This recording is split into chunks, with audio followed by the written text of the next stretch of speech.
સંવાદદાતા રીમા જોડાઈ ગયા છે આપણી સાથે। રીમા, લોકસભા ચૂંટણીની તારીખો આવતીકાલે જાહેર થઈ શકે, શું વધુ વિગતો?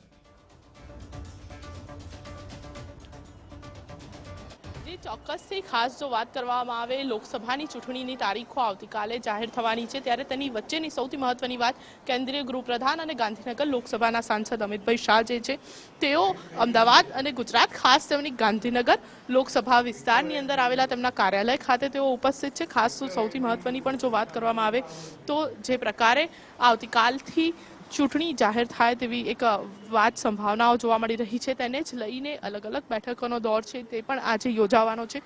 સાથે જ જો વાત કરવામાં આવે તો અમિત શાહે આજે જ સવારે સુભાષ ચોક ખાતે આવેલા હનુમાનજી મંદિરમાં દર્શન કરી પ્રાર્થના અર્ચના કરી છે અને તેમના ચૂંટણી પ્રચારની શરૂઆત છે તે તેમણે ત્યાંથી કરી છે। અને તેની સાથે જ જો વાત કરીએ તો કેન્દ્રીય ગૃહપ્રધાન તેમના ગાંધીનગર લોકસભા વિસ્તારના મત વિસ્તારનું જે કાર્યાલય છે ત્યાં પહોંચી ચૂક્યા છે। અંદરની પણ જો વાત કરીએ તો અત્યારે અમિત શાહ તો અંદર ઉપસ્થિત છે, પરંતુ તેની સાથેની જો વાત કરીએ તો આજનો દિવસ ખૂબ જ મહત્વપૂર્ણ અને સાથે જ આવતીકાલે કે જ્યારે ચૂંટણીની સત્તાવાર રીતે જાહેરાત થાય તેવી એક શક્યતા જોવાઈ રહી છે, પરંતુ તેની વચ્ચે આજનો દિવસ ખૂબ મહત્વપૂર્ણ। કેન્દ્રીય ગૃહપ્રધાન અમિત શાહ તેમના કાર્યાલયની અંદર ઉપસ્થિત છે અને સૌથી મહત્વની વાત કે સાંજે આજે 5 થી 6 દરમિયાન જે અલગ અલગ બેઠકો છે તે તેમના કાર્યાલય ખાતે જ યોજાવાની છે, જે પણ ખૂબ જ મહત્વપૂર્ણ માનવામાં આવી રહી છે। જી બિલકુલ રીમા, જે પ્રકારે ત્યાં અત્યારે ઉપસ્થિત છો અને સાથે સાથે લોકો પણ ત્યાં મોટી સંખ્યામાં હાજર હશે, કેવી તૈયારીઓ રીમા?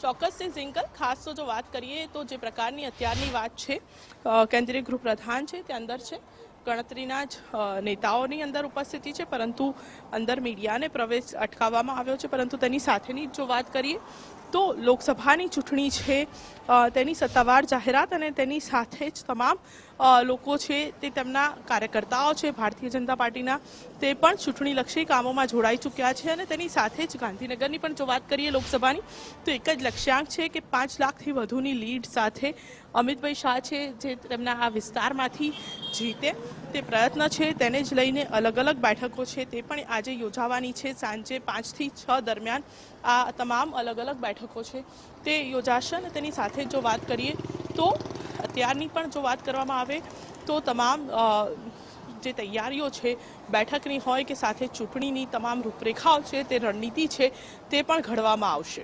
જી